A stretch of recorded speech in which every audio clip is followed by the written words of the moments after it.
साथियों,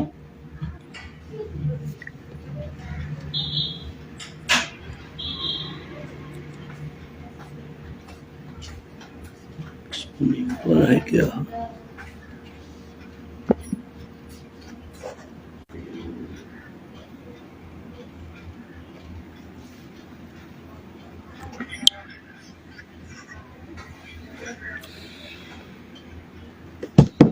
जी, सभी को मेरा नमस्कार। जो साथी जुड़े हुए हैं, जो नहीं जुड़े हुए हैं वो तत्काल जुड़ जाएं, क्योंकि आज एक बहुत महत्वपूर्ण डेट है, आप सबको भी याद होगा। और मैंने सोचा कि जब आज ही के दिन एक बड़ा काम हुआ तो हमको लगता है कि इस पर बात करनी चाहिए थी। तो रविवार भी है और 1 जून है। मैं अपने साथियों से जानना चाहता हूं, क्या 1 जून याद है आप सबको? अगर याद है तो कमेंट में जरूर लिखें। 1 जून कोई बड़ा आयोजन, कोई बड़ी ऐतिहासिक चीजें कितने लोगों को याद है? अपने कमेंट बॉक्स में जरूर लिखें।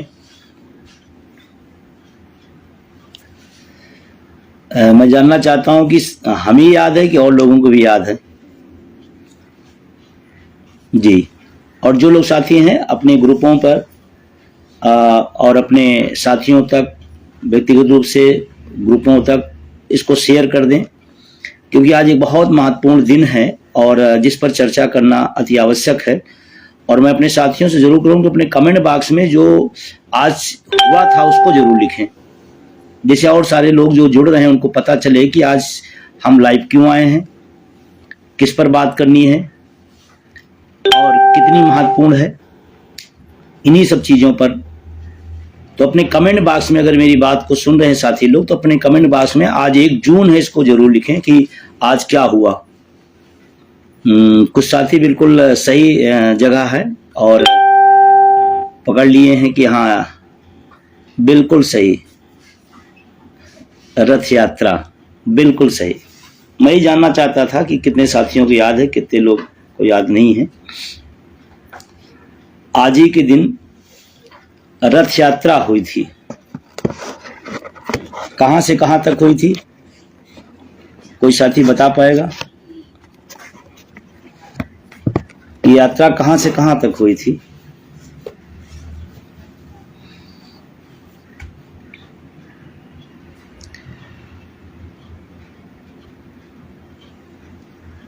कितनी दूरी तय की गई थी? कितने किलोमीटर? मैं इन चीजों को इसलिए बोल रहा हूं कि जैसे आपकी याददाश्त वापस आ जाए उसी 1 जून पर। किस लिए की गई थी?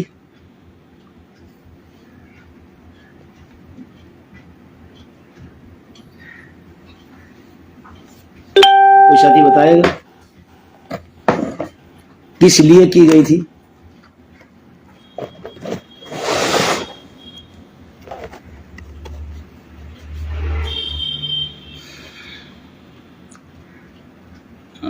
विक्रमादित्य मौर्य भी जुड़े हुए हैं, जो हमारे प्रदेश के कोषाध्यक्ष जी हैं। अभी उनके पिताजी की स्वर्गवास हो गया था, लेकिन उसके बाद भी समर्पण देखिए कि कोई भी गतिविधियों में संगठन के वो पीछे नहीं रहते हैं। मैं अपने ऐसे साथी को सैल्यूट करता हूं। बहुत सारे समर्पित साथी हैं जिनके दम पर ये पूरा आंदोलन चल रहा है। और अशोक जी हैं मध्य प्रदेश से। अपने अपने ग्रुपों में जरूर शेयर कर दीजिए, लाइव को ही शेयर कर दीजिए, और जिससे हम बात शुरू कर सकें, क्योंकि आज 1-2 विषयों में महत्वपूर्ण बात करना है आपसे। तो अपने शेयर करें और फेसबुक पर आप फॉलो जरूर करें, क्योंकि हमारे पास संख्या होते हुए भी हम उसका उपयोग नहीं कर पा रहे हैं। शायद हम मीडिया को जितनी आलोचना करते हैं, अगर उतनी सक्रियता से हम सोशल मीडिया के अपने संगठन, अपने नेतृत्व और तमाम सारे साथियों के सहयोगियों का अगर हम सब्सक्राइब करना शुरू कर दें, फॉलो करना शुरू कर दें, शेयर करना शुरू कर दें, तो शायद हम जिसकी आलोचना करते हैं उसकी जरूरत ही ना पड़े हमको। तो निश्चित रूप से आप सभी से मेरा उम्मीद है कि आप सब इसको और फेसबुक को फॉलो जरूर करें, जिससे जब भी कोई बात आए तो पहुंचे जरूर, क्योंकि आज के ज़माने की सबसे मारक क्षमता का अगर कोई मिसाइल है तो सोशल मीडिया है। हाँ, ये सच है कि उसका बहुत दुरुपयोग भी हो रहा है, उस पर हम सब बुद्धिजीवी लोग हैं, सोचना चाहिए। सोशल मीडिया हमारे किसी सूचना के आदान प्रदान के लिए है और रण क्षेत्र का मैदान नहीं है।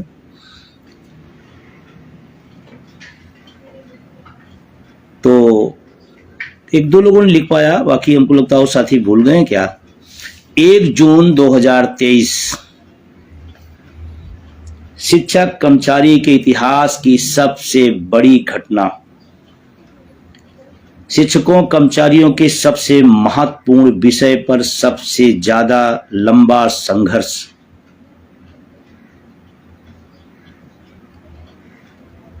शिक्षकों कर्मचारियों और नौजवानों बेरोजगारों के लिए जो आवाज मुखरता से उठी वो 1 जून को चंपारण महात्मा गांधी के कर्म क्षेत्र से। चंपारण कहते हुए आपको याद आ जाता हो कि इतिहास के पढ़ने पलटने लगते होंगे कि चंपारण क्यों और किस आंदोलन के लिए जाना जाता है।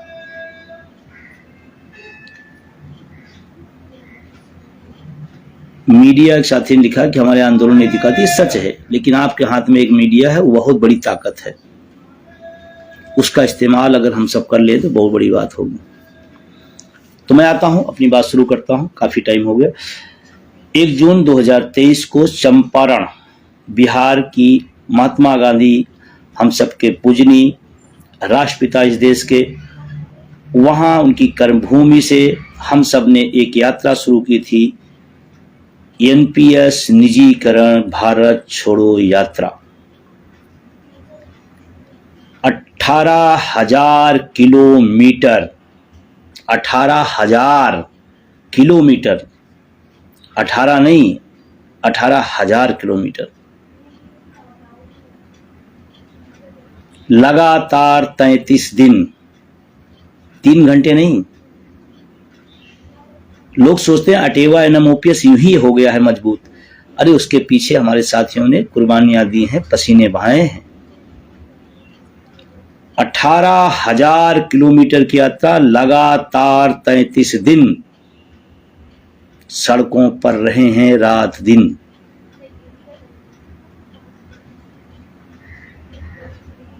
और जब भी इस यात्रा की चर्चा आती है, जेहन में बात आती है, तो उम्मीद की एक किरण दिखना शुरू होती है। जब देश में चारों तरफ अंधेरा था, बोलने वाले कम हो गए हैं, सवाल उठाने वाले लोग डर गए हैं, उस दौर में सड़कों पर अटेवा एनएमओपीएस उनके सहयोगी साथियों ने वो कारनामा कर दिखाया जो इस दौर में बहुत अकाल्पनिक है, कल्पना से परे है। लखनऊ से हम लोग निकले 30 तारीख को। इधर उत्तर प्रदेश का जो पूर्वांचल का क्षेत्र है, वहां यात्रा शेड्यूल में नहीं थी, क्योंकि यात्रा चंपारण से शुरू होनी थी। लेकिन मैं अपने साथियों को, चाहे वो बाराबंकी हो, चाहे वो फैजाबाद हो, चाहे वो आपका बस्ती हो, गोंडा हो, आपका संत कबीर नगर हो, गोरखपुर हो या कुशीनगर हो, ये पूरा का पूरा जो पश्चिमी था, यात्रा शुरू करने के लिए जा रहे थे, लेकिन सैलाब ऐसे सड़कों पर उतरा जैसे लगता है यात्रा यहीं से शुरू हो रही है। मुझे फख्र है अपने साथियों पर, अपने आंदोलन पर, अपने बैनर पर। हम आलोचक नहीं हैं, हम संगठनों की दिन रात आलोचना नहीं करते रहते हैं, हम किसी व्यक्ति को लेकर दुराग्रह नहीं रखते हैं, हम काम करते हैं, हम विजन रखते हैं, हम रोड मैप तैयार करते हैं सब लोग मिलकर के, और उस पर संघर्ष करते हैं। किसी के नाम लेकर आलोचना करने से प्रसिद्धि मिले तो फिर दूसरा काम ही ना हो। गोरखपुर से जैसे ही हम लोग बिहार के बॉर्डर पहुंचे, हमारे बिहार के शशि भूषण जी, वरुण पांडे जी और उनकी पूरी बिहार की टीम वहां पर स्वागत की, और उसके बाद रात विश्राम हुआ। फिर हम लोग चंपारण से 1 जून को यात्रा शुरू किए। आज मैं इसीलिए अचानक, मैं जनरली रात में आता था, लेकिन आज अचानक मैं इसीलिए आया कि वो क्षण हो रहा है, यही लगभग टाइम था जब हम उस एक महान और ऐतिहासिक यात्रा को शुरू कर रहे थे। डॉक्टर कमल उसरी साहब और तमाम वहां लोकल रेलवे के साथियों ने बहुत जबरदस्त सहयोग किया। मैं रेल विभाग के अपने साथियों को धन्यवाद देता हूं। और जब उस जगह पर मैं गया, गांधी जी की उस प्रतिमा को देखा, तो एक पीड़ा भी हुई है, टीस भी हुई, जिसने भारत को ही नहीं पूरी दुनिया को दिशा दिया है। उस आश्रम की हालत देख करके दुख हुआ, पीड़ा हुआ। देश का राष्ट्रपति का हम लोग, राष्ट्रपिता का हम लोग सम्मान देते हैं, और राष्ट्रपिता जहां से आंदोलन के अपने जीवन की शुरुआत करते हैं, उनका खस्ता हाल देखकर तकलीफ हुई। तो मैं उस समय भी ये बात अपने भाषणों में कहा था, हमने तमाम बड़ी बड़ी चीजें बना डाली हैं, लेकिन क्रांतिकारियों पर जो हमारे देश के लिए मर मिटने का काम किया, उस पर इतनी कंजूसी क्यों? अरे जब दुनिया के लोग आते हैं, उस संघा को देखते हैं, तो उनको देख के फख्र होना चाहिए। और ये अच्छी बात है, किसी ने समाज के लिए, देश के लिए कुर्बानी दी है, उसका स्मारक, उसकी स्मृति, उसकी स्टैचू होनी चाहिए, क्योंकि उन्होंने तो, हमने स्टैचू खड़ी की है, उन्होंने भी जान दी है। तमाम लोग इसी बात से नफरत रहती है। जैसे रामाशीष सिंह स्मृति भवन और मूर्ति अनावरण का जो एक कल्पना थी अटेवा की, उसको पूर्ण होते स्थिति में आ रहे हैं। सोचो आप, जिसने अपनी जान कुर्बान कर डाली, देश के तमाम ऐसे क्रांतिकारी रहे हैं, और हम उन्हें स्थान न दे पाए। आने वाली पीढ़ियां कैसे, जब हम आप चलते हैं सड़कों पर, जब मूर्ति लगी होती है, तो हमारा अंगुली हुआ पर छोटा बच्चा पूछता है किसकी मूर्ति, तो हम बताते हैं सुभाष चंद्र बोस की है। तो कहते हैं ये कौन है, तो हम उसको इतिहास बताते हैं उसी बहाने। हम पूछते हैं भगत सिंह हैं, तो हम बताते हैं हाँ भगत सिंह हैं, इन्होंने आजादी में इंकलाब लाने का काम किया। उस महात्मा गांधी की प्रेरणा स्थल को सरकारों ने नजरअंदाज किया, और वहां से यात्रा शुरू हुई, और हम सब ने मिल करके एक बड़ी उम्मीद के साथ कि हम लोग अपनी बात को पब्लिक के बीच में, देखिए अटेवा की रणनीति, एनएमओपीएस की रणनीति को सबके समझने की बस की बात नहीं है। कब कहां कैसे करना है, ये संगठन अपना डिसीजन लेता है, अपनी रणनीति बनाता है। हम किसी के दिखावे के लिए नहीं दौड़ते हैं, हम किसी की उसके लिए नहीं भागते हैं कि उन्होंने किया तो मैं भी कर दूं, ऐसा नहीं। हमारा एक गोल है, निजीकरण समाप्त हो, ओल्ड पेंशन लागू हो, उसके लिए क्या क्या कर सकते हो कर रहे हैं और करेंगे, उसके परिणाम भी आए। लेकिन आज यात्रा पर ही हम रहेंगे, और आप सोचिए, जो लोग भी उस यात्रा के सहभागी नहीं बन पाए, उस यात्रा की ऐतिहासिकता को देखते हुए वो दुखी हुई है कि इतना शानदार मौका था, हम चूक कैसे गए।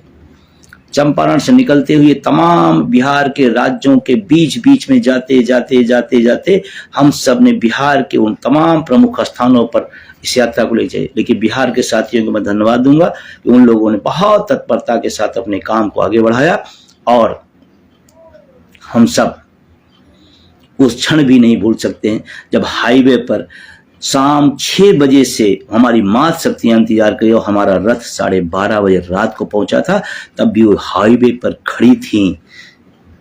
पूछा गया क्यों, तो उन्होंने कहा ऐसा न हो कि हम इस सुखद स्थिति से, इस संघर्ष की वेला से हम वंचित हो जाएं, तो हम हाईवे पर खड़े होकर इंतजार कर रहे थे रात 12:30 बजे। आप कल्पना करिए, 6 बजे से शाम को 12:30 बजे रात। हमने पूछा आप किसके साथ आई हैं, उन महिलाओं को उत्तर सुन करके मैं तो बहुत ही उत्साहित हुआ। उन्होंने कहा मैं साथ नहीं आई हूं, मैं अपने पति को साथ लेके आई हूं, मैं किसी के साथ नहीं आई। हमें लगा कि यात्रा बहुत जरूरी है। छपरा में पहुंचा, रेलवे के साथियों का पूरा छपरा का रेल स्टेशन भरा पड़ा था। हम कहां कहां के नाम लें, नाम नहीं ले पाते, किसी का तो छूट जाता तो लोग कहते हैं कि हमारा नाम नहीं है, हमारा स्थान का नाम है। मैं पूरे बिहार की बात कर रहा हूं। तमाम जगहों पर विशाल विशाल कार्यक्रम हुए। वहां से हम लोग प्रवेश करते हुए कहाँ आए, बलिया, बागी बलिया, जहां तो सारे रिकॉर्ड तोड़ दिए। शायद राजनेताओं के, राजनीतिक दलों के भी इस यात्राएं बड़े छोटे मोटे दल तो कर नहीं पाते, बड़े दल करते भी हैं, तो इतना उत्साह लोगों में होता। बलिया के उस बागी बलिया पर मुझे फक्र है कि मैं जयप्रकाश जी की उस भूमि पर गया, रात रुकने का मौका मिला। बलिया की हमारी टीम ने पूरे ढंग से बहुत अच्छी व्यवस्था, और हम सब ने वहाँ पर सुबह शुरू की यात्रा। बलिया से उत्तर प्रदेश की यात्रा शुरू हुई। हम लोग लगातार चलते चलते बलिया से निकल करके हम लोग आए गाजीपुर। गाजीपुर का तो नारा ही अलग है, इज्जत था बलिदानी है, गाजीपुर का पानी है। फिर वहाँ से बनारस, चंदौली, रेल का जुहूम जो रेलवे का निकला, चंदौली में हो चाहे बनारस में हो, वहाँ से, और सुबह 7 बजे यात्रा शुरू होती थी, रात 12 बजे, 1 बजे, 2 बजे, 3 बजे। क्यों पसीना बहाया जा रहा था? 1 जून समझते हैं, 45 का टेम्परेचर। क्यों लोग सड़कों पर थे? शौक थी किसी को? नहीं, हक मारा जा रहा है, निकलना पड़ेगा, आवाज लगे। सत्ता की चमचागिरी सबसे आसान होती है, आंख में आंख मिला के बात करना आसान नहीं होता है। और अटेवा एनम ओपीएस उसके साथ ही सरकार से सवाल पूछते हैं, मेरी पेंशन कहाँ गई? कहाँ गई मेरी ओल्ड पेंशन? उलझाओ नहीं एनपीएस यूपीएस में।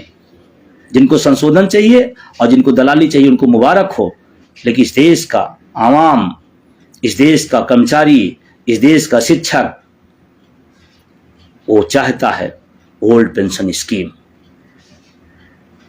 जिनको दलाली करना हो, जिनकी चापलूसी करना हो, वो करते रहें, उनको मुबारक है। और आपको सचेत करना चाहता हूं, पेंशन आंदोलन कमजोर करने के तरह तरह के चेहरे आते हैं। कुछ आते हैं, फिर अपना प्रयास करते हैं, नहीं सफल होते, निकल जाते हैं, फिर दूसरे चेहरे लाए जाते हैं, फिर आते हैं, निकल जाते हैं, फिर तीसरे चेहरे लाए जाते हैं, फिर तीसरा बैनर बनता है, फिर तीसरा पैड बन जाता है, फिर चौथा पैड बन जाता है, फिर पांचवा बन जाता है। अटेवा एनम ओपीएस संघर्ष शुरू किया और इसको अंजाम तक ले जाएगा। चेहरे से थोड़ा सा अलर्ट रहिएगा। तमाम चेहरे बीच में एक चेहरा आया था, यूपीएस लाने की श्रेय ले रहा था, जब उसकी दाल नहीं गली तो दूसरे चेहरे ला खड़े कर दिए गए, नहीं नहीं मैं तो कर रहा हूं। उस यात्रा में, ऐतिहासिकता में, उस 45 के टेम्परेचर में आसान नहीं है सड़कों पर चलना, आसान नहीं है। फिर हम लोग वहां से निकल करके बनारस से भदोही को सलूट करता हूं, मात शक्तियों का क्या जोर था वहां से निकल के इलाहाबाद, ऐतिहासिक धरती पर जहां मैं पला बड़ा, जहां मेरा बड़ा कर्ज है।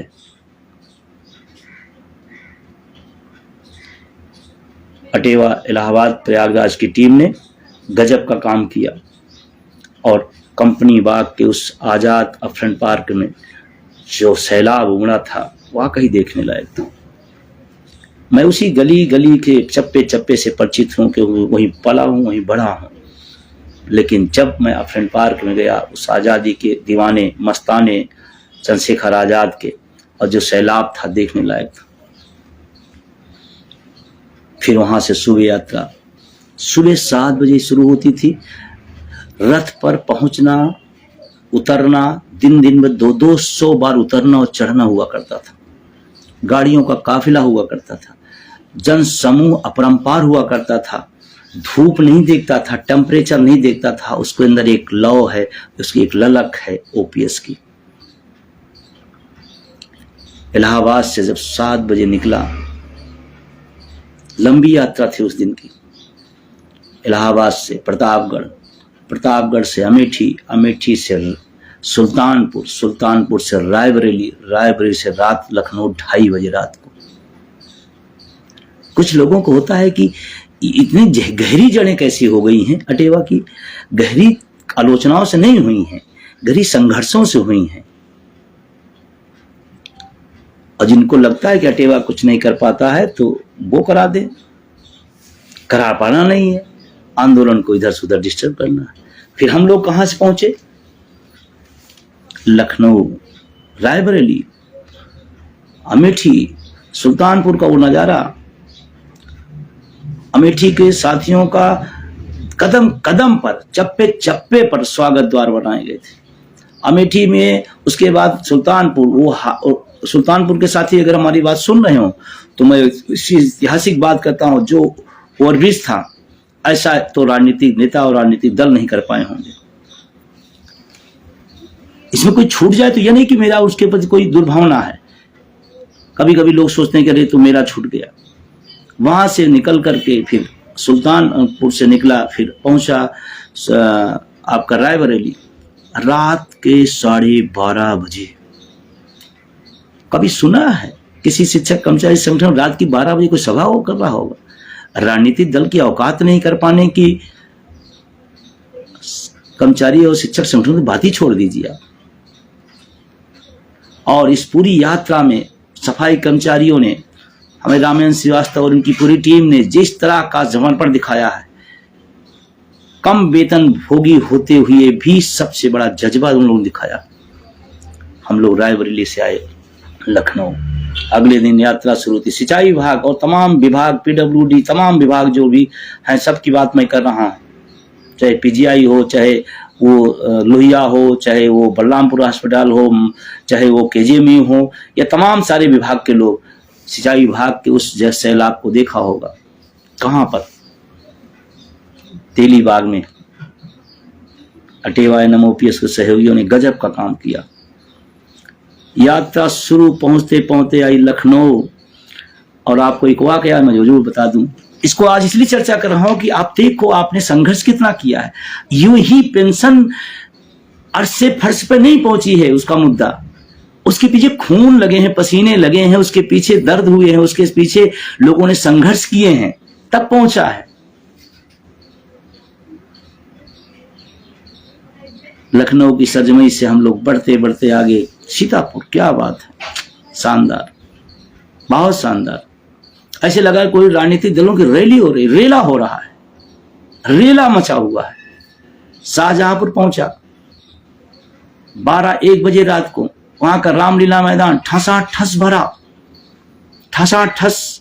मैं वहां की टीम का धन्यवाद देता हूं। ऐसे निकलते निकलते मैं उत्तर प्रदेश के तमाम कोने पर होते हुए फिर वहां से मुरादाबाद, फिर वहां से हम लोग बिजनौर।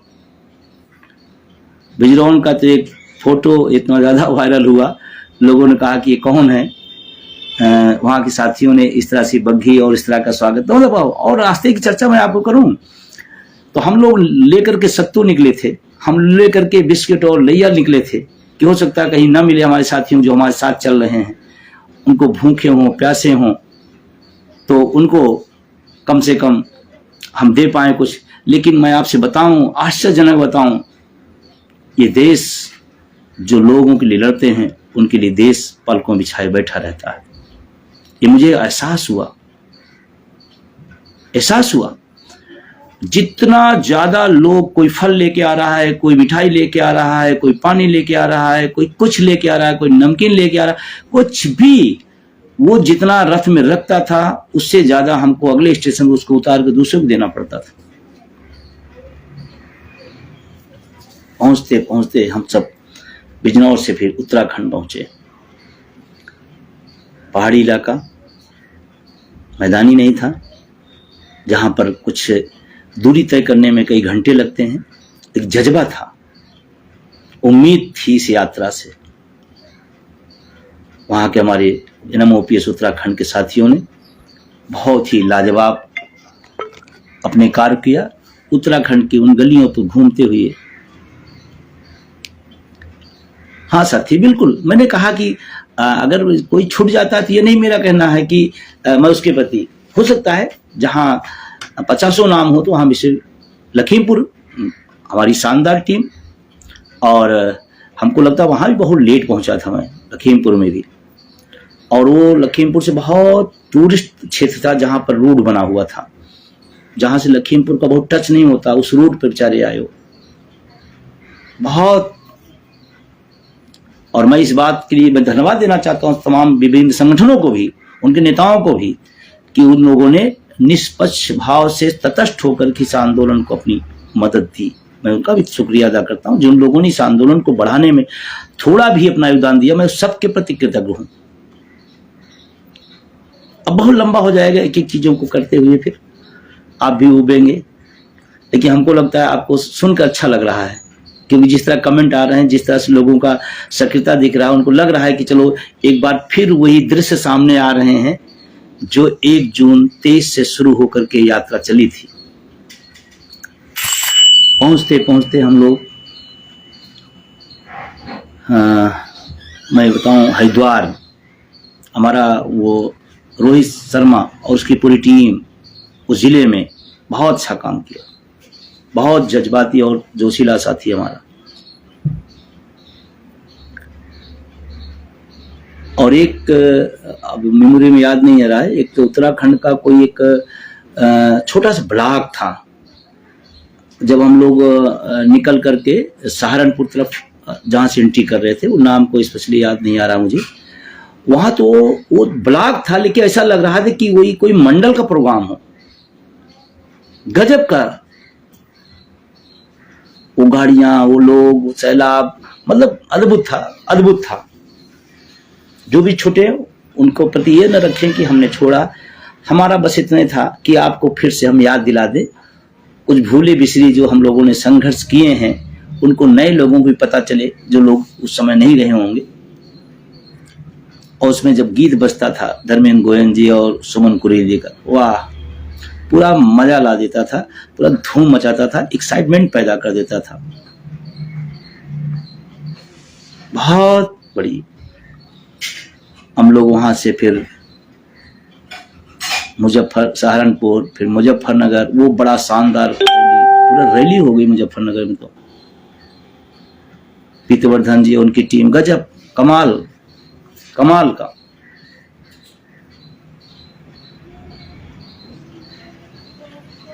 कंटिन्यू रखें, इसका मतलब आपको समझ में आ रहा है।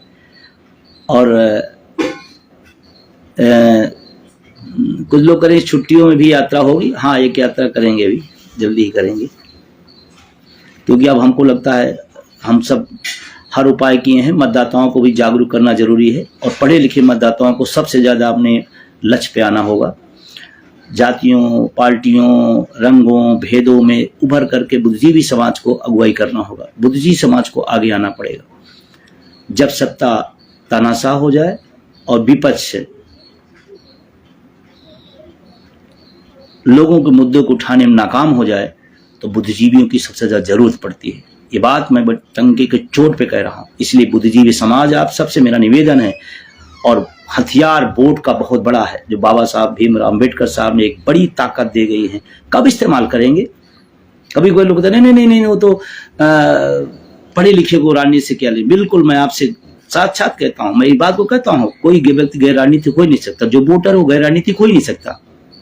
वोटर इसका मतलब गैर राजनीतिक कैसे हो सकता है? और जो कहते हैं गैर राजनीतिक, वो सबसे ज्यादा राजनीतिक होते हैं। और मैं तो इतना ही कहता हूं कि आपके पास वोट का अधिकार है तो उसका इस्तेमाल करिए और सबसे पहले अगुवाई करिए। वोट की ताकत खुद जानिए और लोगों को पहचानिए और इस आंदोलन को एक नई मुकाम, एक नई दिशा की तरफ चलिए। फिर कहते ये तो नहीं था पहले प्लान में। हाँ भाई सही है, मैं कह रहा हूं नहीं सही है। मैच जीतने के लिए जो रणनीति बनानी होगी वो सब बनाई जाएगी। परिस्थितियों के अनुसार रणनीतियां बदलनी पड़ती है, तभी आप सफल होंगे। किसी क्रिकेट के मैच में आपने सुना कि कप्तान का मैं तो मैच फास्ट बॉलर लेकर उतरूंगा और मैं मैच जीतूंगा। फास्ट बॉलर नहीं चल रहा है तो इस पे नहीं चलाएगा, वो मीडियम प्रेशर नहीं चलाएगा।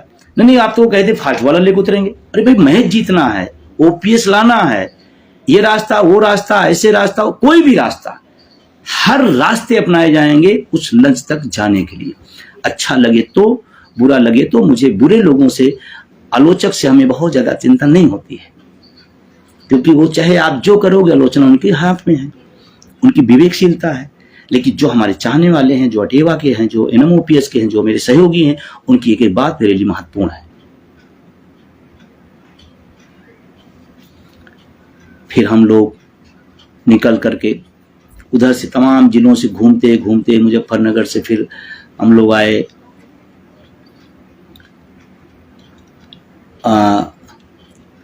अमरोहा और उसके बाद उधर फिर मेरठ। एक आध साथी जिले में हम टाइम देकर नहीं पहुंच पाए, लोग नाराज हो गए। इसमें ध्यान रखा करिए, आप इतनी जल्दी संगठनों से, आंदोलनों से नाराज होने लगे तो आपका लक्ष्य नहीं मिलेगा। आपको काम भी करना होगा, धैर्य भी रखना पड़ेगा। अगर आपके धैर्य नहीं तो आपका काम भी बेकार है। मेरठ में एक घटना मैं जरूर याद दिलाऊंगा।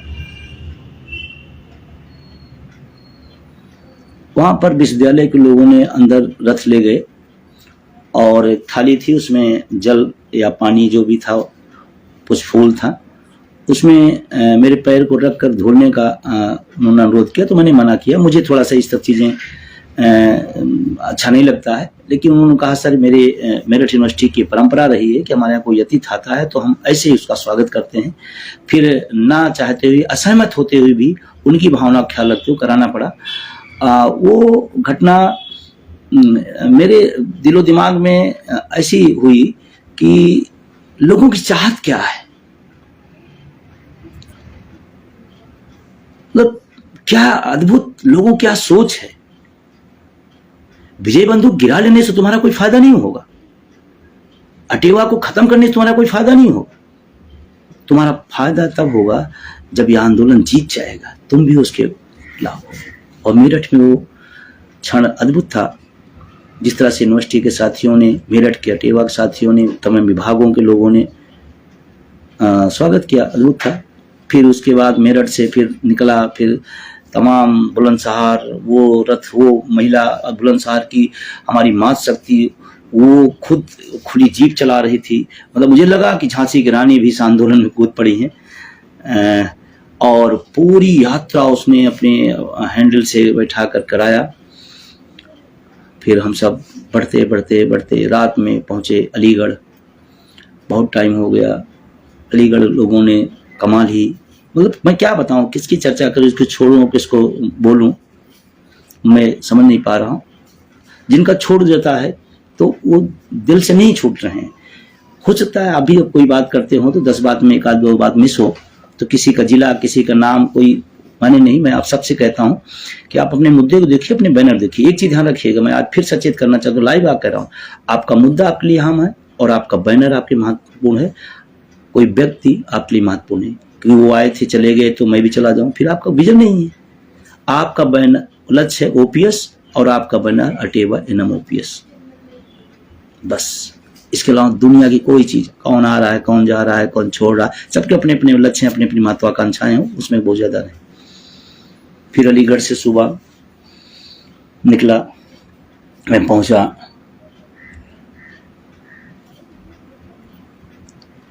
एक हाथरस जिला, बेसब्री से इंतजार कर रहा था।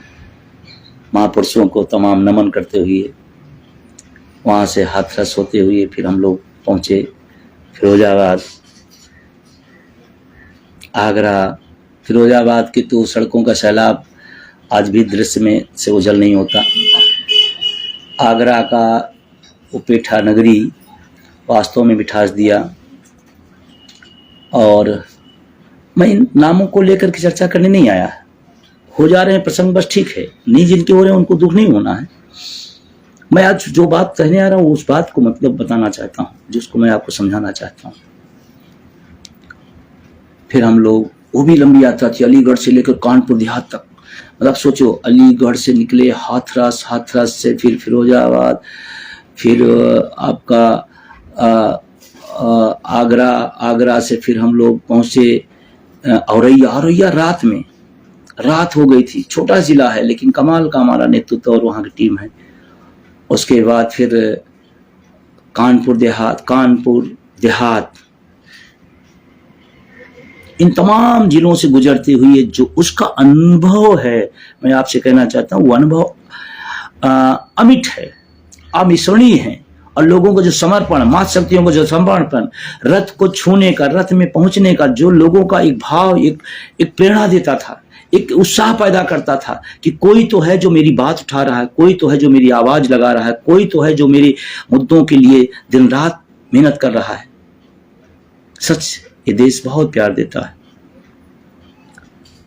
2:30 बजे कानपुर देहात में आया था। मैनपुरी भूल गया वो, वहीं से हमारा परिवार भी शामिल हुआ था मैनपुरी से। और फिर कानपुर देहात तक आए। सुबह फिर 2:30 बजे पहुंचा, 3:30 बजे खाना खाया, सुबह 7 बजे फिर वो कानपुर देहात तो भी अद्भुत ही है, सब कुछ कहने नहीं। और औरैया में जालौन के भी साथी थे, निश्चित रूप से। जालौन हमारा इस समय पहले कमजोर था, अब अच्छा हो गया। और अभी और उम्मीद करता हूँ अच्छा होने को। कानपुर से गाड़ियों का काफिला, अब बहुत दिन बीत गई है लेकिन आज मैं चर्चा कर देना चाहता हूँ। घटना घटी थी कानपुर देहात से और कानपुर शहर आने में। मेरा रथ निकला जब, तो एक दरोगा जी आए और मुझे सलूट किया, कहा थैंक यू सर, धन्यवाद, जय हिंद। मैं तो सर वर्दी में हूँ, तो मैं यात्रा में सुरक्षा दे सकता हूँ लेकिन आपका सहभागी नहीं बन सकता हूँ। वर्दी का है, कानून है, नियम है। हमने कहा ठीक है, अच्छी बात है, आप जो कर सकते हो वो करिए। उन्होंने कहा मैं भी कर सकता हूँ।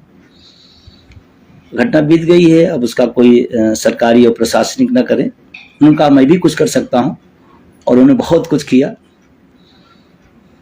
तमाम गाड़ियां थी, तमाम टोल प्लाजा थे। उन्होंने कहा इसी तरह मेरा योगदान है, और गाड़ियां हमारी निकलती चली आई। अद्भुत है यात्रा, अद्भुत है आंदोलन। कौन किस रूप में कहां पे खड़ा दिखाई पड़ेगा।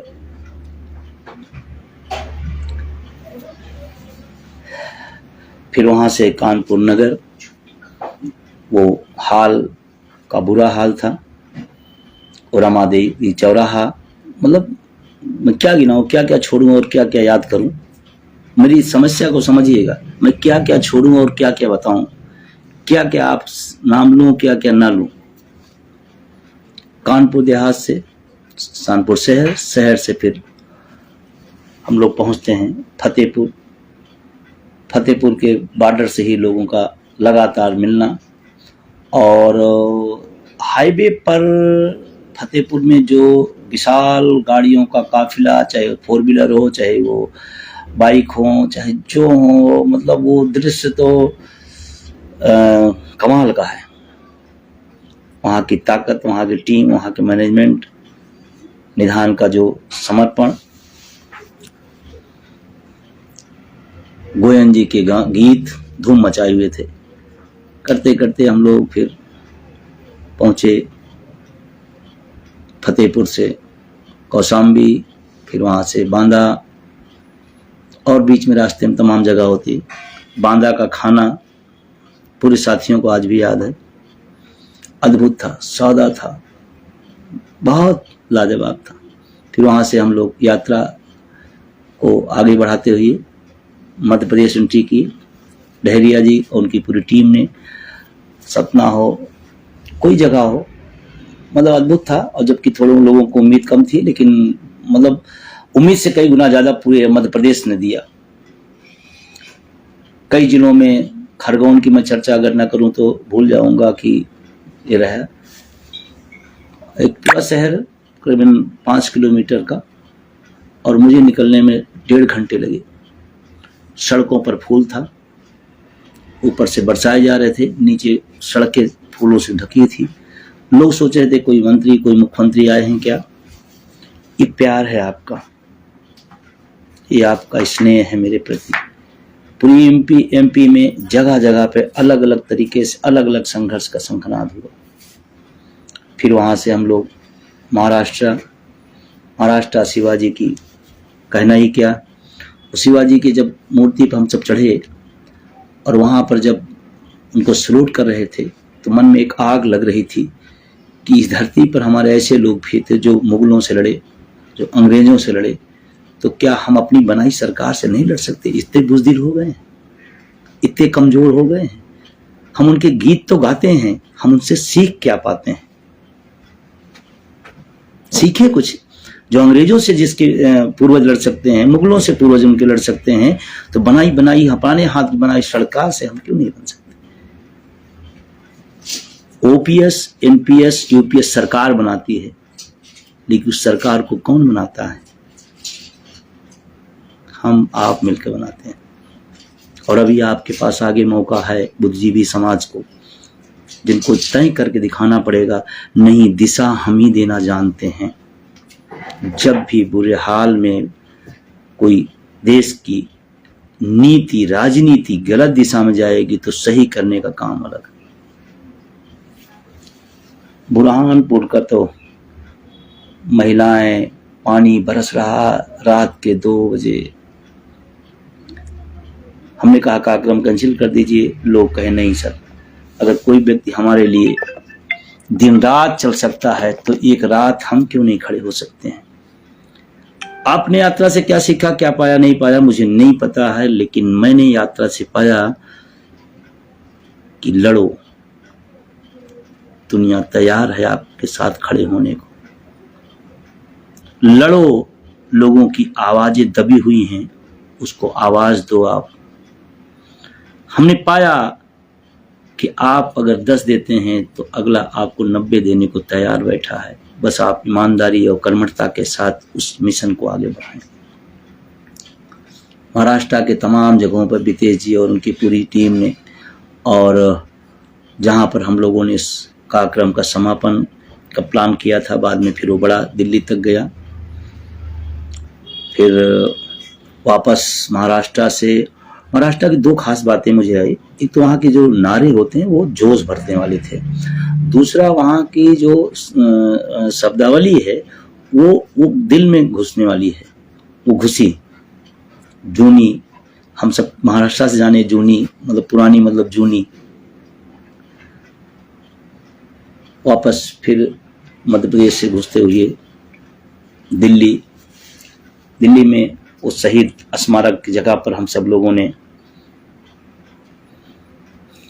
इस यात्रा का समापन किया। इस बीच में तमाम लोगों के नाम, तमाम स्थान छूट गए होंगे, मैं सबसे माफी चाहता हूं। मेरा किसी का मतलब नहीं था कि छूटे, लेकिन बहुत लंबा हो जाएगा इसलिए मैं इसको कर रहा हूं। मैं अब 2 निचोड़ पे आता हूं। मैं आज क्यों आया हूं इस लाइव में? मैं इस बात पे आया हूं कि संघर्ष से ही सफलता मिलती है, और आलोचनाओं के दौर में भी आप अपने संघर्ष को, अपनी दिशा को सही लाइन लेंथ पे लेते जाइए। आलोचक मेरे क्या, भगवान राम के, कृष्ण के, ईसा मसीह के, किसके नहीं रहे। उनका काम ही है, वो हर दौर में भेजे इसलिए जाते हैं कि कुछ लोग अच्छा काम करेंगे, कुछ लोग महान आंदोलन चलाएंगे, कुछ लोग उसको बैठ के आलोचना करते रहेंगे। उनकी बहुत मतलब नहीं है। इस यात्रा ने इस देश को जिस बात के लिए सबसे ज्यादा याद किया जाएगा, आज निजीकरण भावावा स्थिति में है, भावावा स्थिति में, लेकिन पिछले 6-7 साल पहले कोई नाम लेवा नहीं था। तब अटेवा NMOPS ने इस निजीकरण को एजेंडे में शामिल किया और बताया OPS की हमारी लड़ाई महत्वपूर्ण है, लेकिन अगर विभागों का, पदों का निजीकरण हो जाएगा तो OPS की लड़ाई अपने आप कम हो जाएगी। और सरकार, वर्तमान सरकार, मैं कहना चाहता हूं, ये विभागों को, पदों को खत्म करना चाहती है। NPS UPS की बात करने वाला कोई न रह जाए। अभी सिंचाई विभाग का 35,000 पद, बिजली विभाग का संघर्ष चल रहा, देख रहे हैं। मंत्री कह रहा है कि निजीकरण होकर रहेगा, तो भी तुम मंत्री क्यों बने हो भाई? तुम भी किसी कंपनी में CEO बनो जा करके। क्यों? इस यात्रा को मैं इसलिए मानता हूं कि जिस चीज को दुनिया या भारत नहीं समझ पाया, उस चीज को हमारे साथियों ने समझा और उसके दर्द को बताना शुरू किया कि ये है निजीकरण। 5-6-7 साल पहले कोई नाम नहीं लेता था, ऐसे 10 साल 12 साल पहले OPS का कोई नाम नहीं लेता था। हम लोग ने OPS को टारगेट पे लिया और हम लोग आज इस मुद्दे को जिंदा करके राष्ट्रीय फलक पर लाने का काम किया। वो सिर्फ और सिर्फ अटेवा NMOPS के सहयोगियों ने किया, इसके अलावा कोई नहीं। मैं कह रहा हूं इस बात को, दावे के साथ कह रहा हूं। अलग अलग चेहरे, अलग अलग पैड बनाकर लोगों ने आंदोलन कमजोर करने की कोशिश किया, लेकिन जनता समझती है कि लड़ाई कहां असली चल रही है। अटेवा मतलब OPS, NMOPS मतलब संघर्ष का।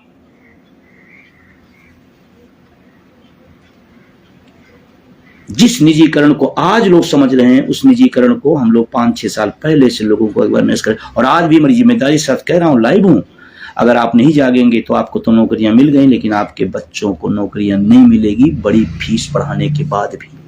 मैं कह रहा हूं इस बात को, इसलिए मैं कह रहा हूं, जागो आप, अटेवा का साथ दो, NMOPS का साथ दो, संघर्ष में कूदो।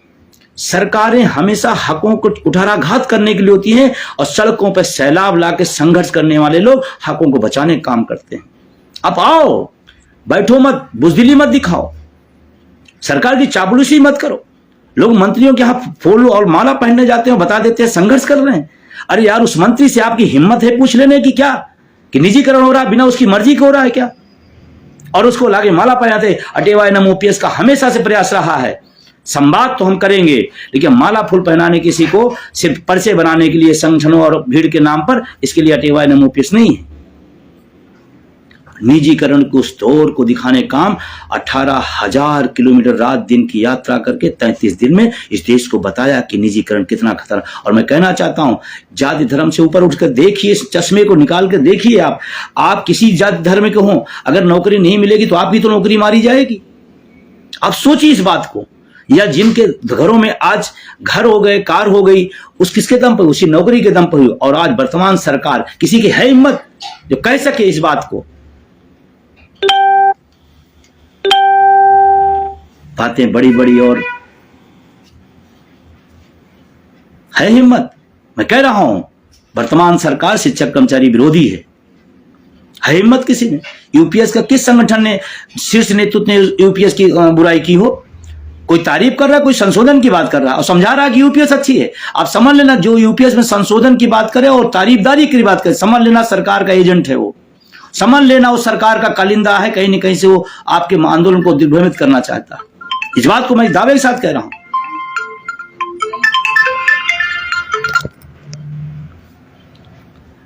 एनपीएस यूपीएस की तरफदारी या संशोधन की बात करने वाला सरकार का आदमी, आंदोलन को तोड़ने वाले लोग हैं। वो चेहरे अलग अलग हो सकते हैं, वो पैड अलग अलग हो सकता है। और उसके बाद शायद बहुत लोगों को नहीं पता होगा, 1 अक्टूबर 23 की जो रैली हुई थी, भारत में पूरी दुनिया के ट्रेड यूनियन की सबसे विशाल रैली, वो इसी यात्रा का बहुत बड़ा रोल था। बहुत बड़ा रोल था, बहुत बड़ा रोल था। अगर इस यात्रा न हुई होती तो ऐतिहासिक 1 अक्टूबर जो झलक आपने देखा वो न हुआ होता। इसी यात्रा के खून पसीने का नतीजा है। बहुत लोग रहे फिर से यात्रा होनी चाहिए, बिल्कुल होगी। बहुत लोग करें दिल्ली पे फिर चढ़ाई होगी, बिल्कुल होगी। जब तक लक्ष्य नहीं मिले तब तक संघर्ष करने हैं। हम लोग चापलूस लोग नहीं हैं। सवाल गलत होगा तो हम सवाल सरकार से आंख में आंख डाल के पूछेंगे। और जब सरकार और देश अलग अलग होती है, इस बात को समझना पड़ेगा सबको। सरकार की आलोचना देश की आलोचना नहीं होती, इतनी तो समझदारी होनी चाहिए। और जब देश की बात आती है, 1 मई को विशाल प्रदर्शन जो दिल्ली में होना, हमने उसको कैंसिल किया, क्योंकि जितना देशभक्त चिल्लाने वाले हैं उसका 10 गुना हम भी देशभक्त हैं। हम सब लोग देशभक्त हैं। एक तब जब देश का संकट आया तो हमने उसी बड़ी से विशाल यात्रा, जो बड़ी तैयारी थी दिल्ली के एक जंतर मंतर पर, उसको हमने कैंसिल किया देश हित में। लेकिन जब देश की बात आई तो देश के साथ खड़े होंगे। जब सामान्य स्थिति हो तो मुद्दे के साथ खड़े हैं और खड़े रहना चाहिए। देश प्रथम है, लेकिन सब सामान्य स्थिति में हमारा मुद्दा भी प्रथम है। हम देश के लिए अगर खड़े हो सकते हैं तो अपने ओपीएस के लिए भी खड़े हो सकते हैं, बुढ़ापे की लाठी के लिए खड़े हो सकते हैं। निजीकरण के खिलाफ मैं आपसे एक सवाल दागना चाहता हूं, कौन सी ऐसे राष्ट्रवादी सरकार है जो सरकारी संपत्तियों का निजीकरण करे? और अगर वो सरकार, वो मंत्री, वो विभाग, अगर किसी विभाग का, सरकारी संस्थाओं का, सरकारी विभागों का, सरकारी पदों का निजीकरण करता है, वो राष्ट्रवादी हो ही नहीं सकता। क्योंकि जिसको राष्ट्र प्यार है उस सरकारी तंत्र को मजबूत करना चाहता है, वो हो ही नहीं सकता।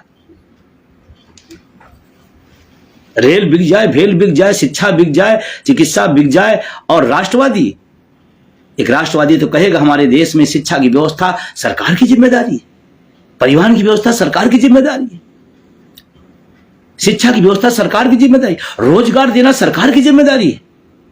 सरकार की क्या जिम्मेदारी है? घर घर क्या पहुंचेगा? रोजगार पहुंचा दीजिए। सरकार कोई जरूरत नहीं पड़ेगी, किसी चीज की जरूरत नहीं पड़ेगी, सिर्फ रोजगार, शिक्षा और रोजगार और चिकित्सा पहुंचा दीजिए। आपको कोई काम नहीं करना है, 3 काम आप ये कर दीजिए, शिक्षा, चिकित्सा, रोजगार कर दीजिए, फ्री कर दीजिए। रोजगार, कहते रोजगार, पद खाली पड़े हैं, लाखों लाखों पद खाली पड़े। क्यों खाली पड़े हैं? किसी मंत्री का पद खाली पड़ा, किसी विधानसभा और सांसद का पद खाली पड़ा हुआ, क्यों नहीं खाली? क्यों खाली पड़े हैं लाखों पद? हजारों साल से इलाहाबाद में लड़के शिक्षा की भर्ती के लिए आंदोलन कर रहे हैं, तो उनको जातियों, धर्मों और पार्टियों में बांटने का बात की जा रही है। इस देश की मीडिया को क्या हो गया? मैं जिम्मेदारी के साथ कहना चाहता हूं, आज देश में जितना राजनेताओं की आलोचना और उससे कई गुना ज्यादा इस देश में मीडिया की आलोचना। मीडिया को अपना आईना फिर से देखना चाहिए एक बार कि ऐसा क्या हम कर रहे हैं कि जो देश के लोग आलोचक हो गए। और मैं एक बात जरूर कहना चाहता हूं, सरकार अलग होती है, देश अलग होता है। हमने प्रधानमंत्री बनाया है, प्रधानमंत्री कमी करेंगे, हम आलोचना करेंगे, हमारा हक मारा जाएगा, मैं सरकार से पूछूंगा कि मेरा हक क्यों नहीं।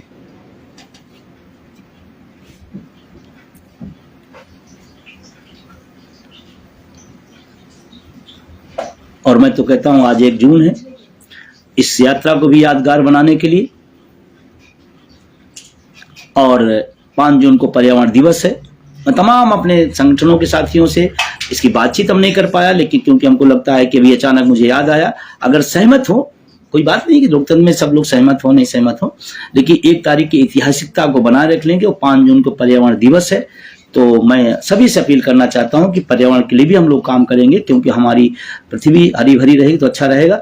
तो मेरा ये आग्रह है कि अगर हो सके 1 वृक्ष पेंशन के नाम पर 5 जून को हम सब लोग अपने अपने घरों में, अपने अपने जहां भी जगह आपके पास हो, 1 वृक्ष पेंशन के नाम पर 5 जून को पर्यावरण के लिए, पर्यावरण की बेहतरी के लिए, अपने जीवन की बेहतरी के लिए हम सब लगा सकते हैं।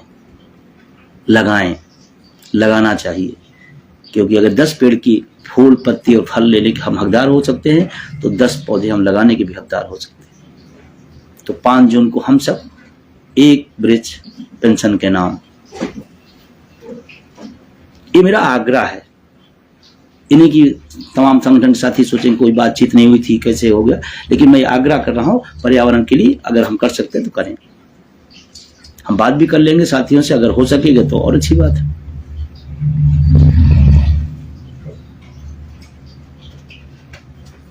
अर्धसैनिक बल देश के लिए मरता है, सीमा पर भी और सीमा के बाहर भी। ओपीएस क्यों नहीं, क्यों नहीं उनको ओपीएस?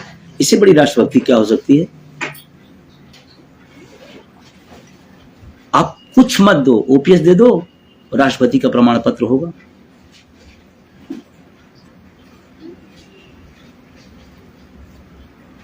और मैं अब ज्यादा, क्योंकि बहुत लंबा हो गया है तो बहुत लंबी बातचीत हो, लेकिन मैंने सोचा आज इस यात्रा को हम लोग फिर से याद करें और उस संघर्ष को याद करें, उस चीज को याद करें जिसके दम पर इस देश को एक आईना हम लोगों ने निजीकरण की जानकारी दे दे के बताने का काम किया है। और जल्दी ही हम अपनी टीम से बात करके आगे के प्रोग्राम तय करेंगे।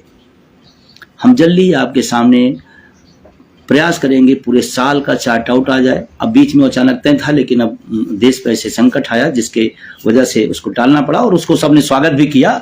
और हमको लगता है सब पढ़े लिखे लोग हैं, उसको समझा उस मसले को। बहुत लोगों की ट्रेनें बुक थी, फ्लाइटें बुक थी, बसें बुक थी, उनको तकलीफ हुई, उसके मेरी क्षमा चाहता हूँ। लेकिन परिस्थितियाँ ऐसी थी जिसमें निर्णय लेना पड़ा। आपने सबने सराहा, आप सबने उसको स्वीकारा, आप सबने उसकी तारीफ की। मैं इसके लिए शुक्रिया अदा करता हूँ। मैं भाग्यशाली नेतृत्व करता हूं कि आप सबके इतना स्नेह प्रेम, तमाम सारे निर्णयों पे आप असहमत होते भी हमारे साथ खड़े होते हैं। लेकिन ध्यान रखना है, नेतृत्व का काम होता है आज से आने वाले टाइम में क्या करना है। हो सकता है आज आप न देख पा रहे हो, उसको हम सब या हमारी टीम देख पा रही हो, उस हिसाब से निर्णय लिए जाते हैं। असहमत होना बुरी बात नहीं, लेकिन संगठन के निर्णय के बाद संगठन के साथ खड़ा होना, ये एक संगठनकर्ता, नेतृत्वकर्ता की पहचान होती है।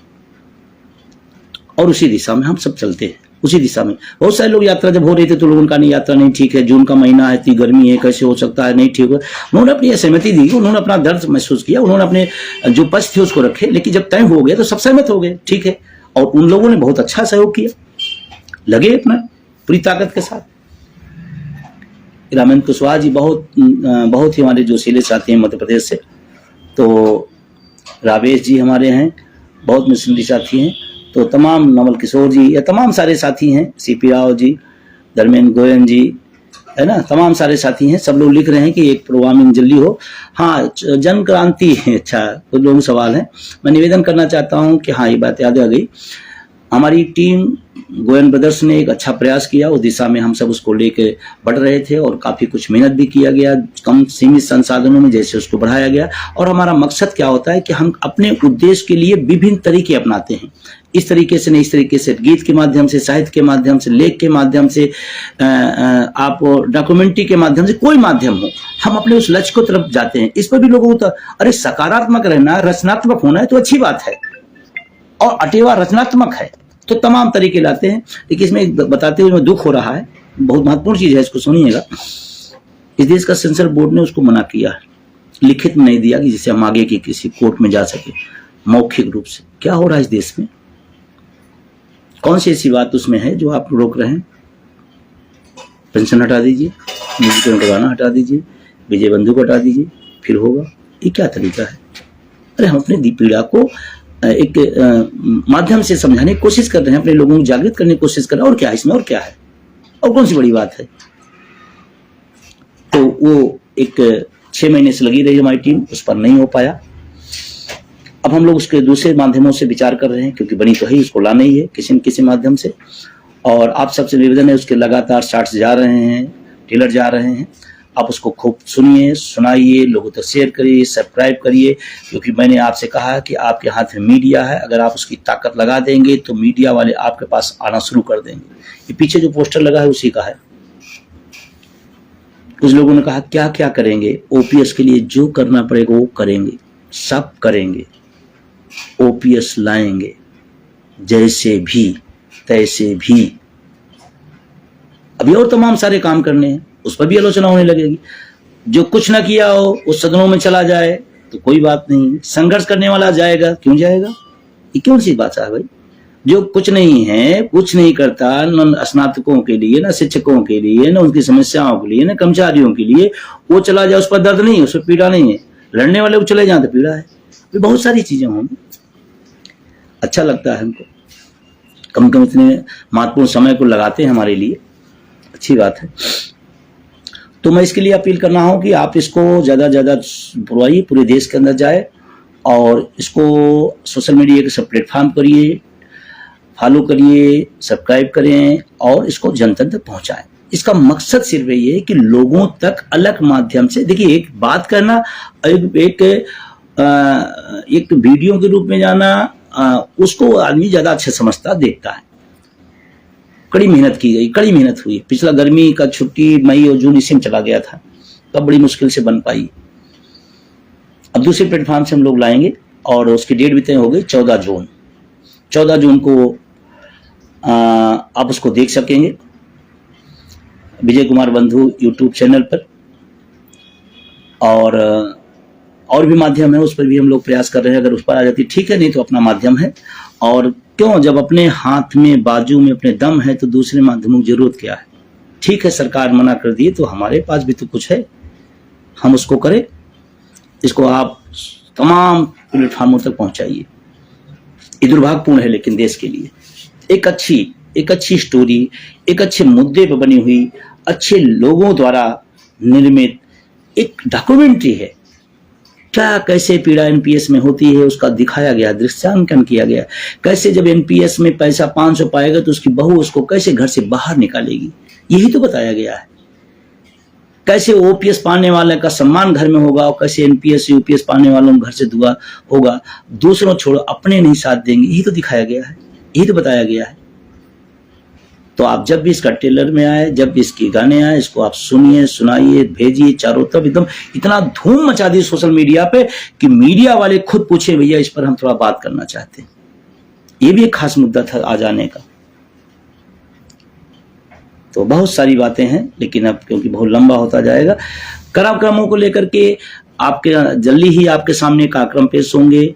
टीम हमारी बैठेगी, उस पर चर्चा करके पूरे साल भर का एजेंडा आपको दे दिया जाएगा।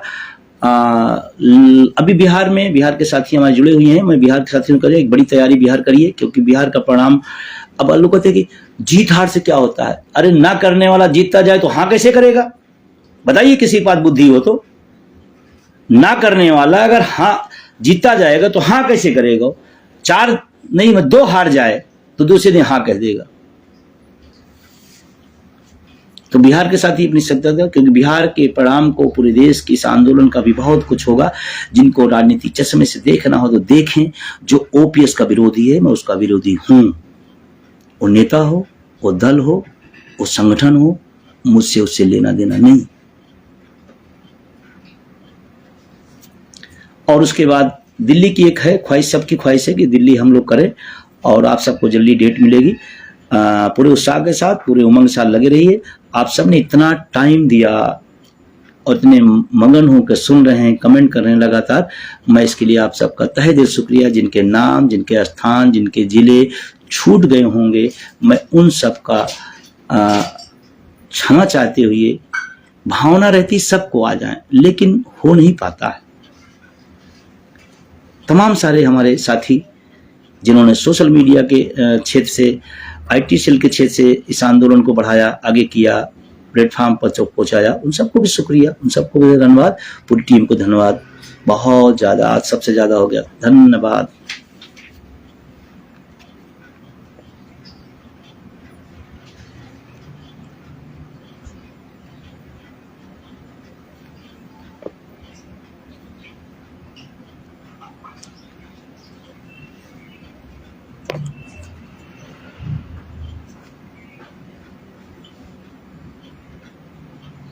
शुक्रिया।